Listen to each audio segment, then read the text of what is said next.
لیکن آپ کا ذہن بن چکا ہے تو میرا من کر رہا ہے میں ایک مطلع اور دو شعر پڑھوں کہ وقت کی یہ ضرورت سمجھ لو،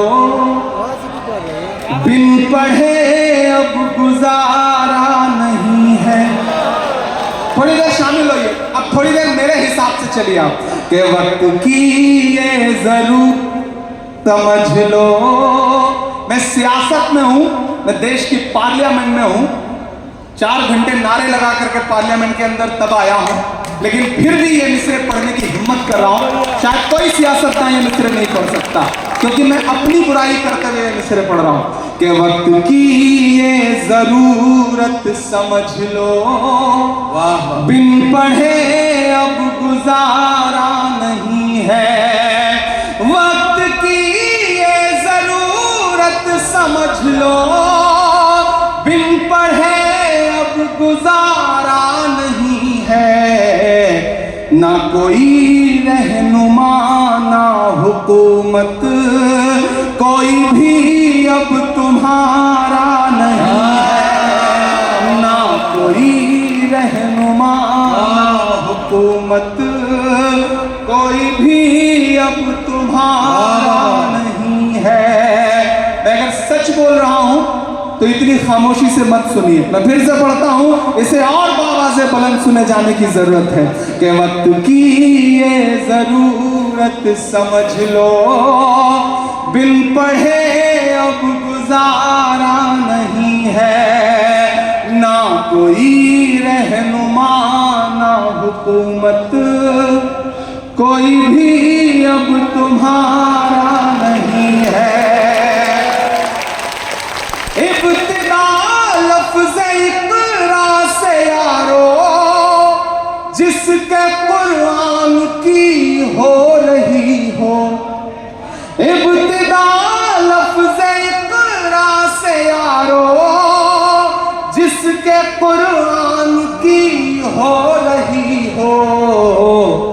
قوم ایسی بھی رہ جائے جاہل، یہ خدا کو گوارا نہیں ہے۔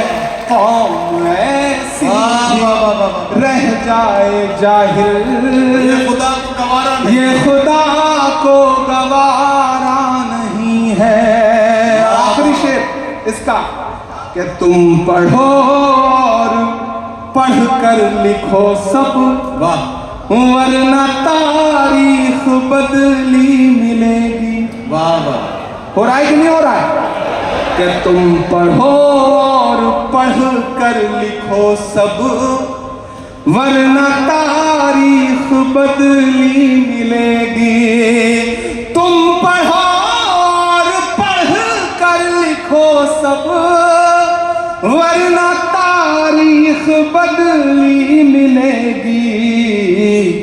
اب قلم اور کاغذ سے بڑھ کر دوسرا کوئی چارہ ہے۔ اب قلم اور کاغذ سے بڑھ کر دوسرا کوئی چارہ نہیں ہے۔ لبوں پر ہم سجا کر آیت قرآن نکلے ہیں، وطن پر مرنے مٹنے کا لیے ارمان نکلے ہیں۔ زمانہ اگر تلا ہے جان لینے پر تو کیا ڈرنا، ہتھیلی پر سجا کر ہم بھی اپنی جان نکلے ہیں۔ ناگپور والا ایک نظم پڑھتا ہوں۔ ہم ایک صبح سو کے اٹھتے ہیں تو الہ آباد نہیں رہتا۔ ہم ایک صبح سو کے اٹھتے ہیں تو فیض آباد نہیں رہتا۔ ہم ایک صبح سو کے اٹھتے ہیں تو مغل سرائے کچھ اور ہو چکا ہوتا ہے۔ یہ جو پہچان مٹانے کی یہ جو سیاست ہے، اس سب کے بیچ میں ایک شاعر اپنا فرض ادا کرنے کی کوشش کر رہا ہے۔ سیاست، پولیٹیکل پارٹیاں سب کنارے رکھ دیجئے، لیکن اپنے عہد کا جو شاعر ہے وہ مورخ بن کے بولنے کی کوشش کر رہا ہے، ہمت کر رہا ہے۔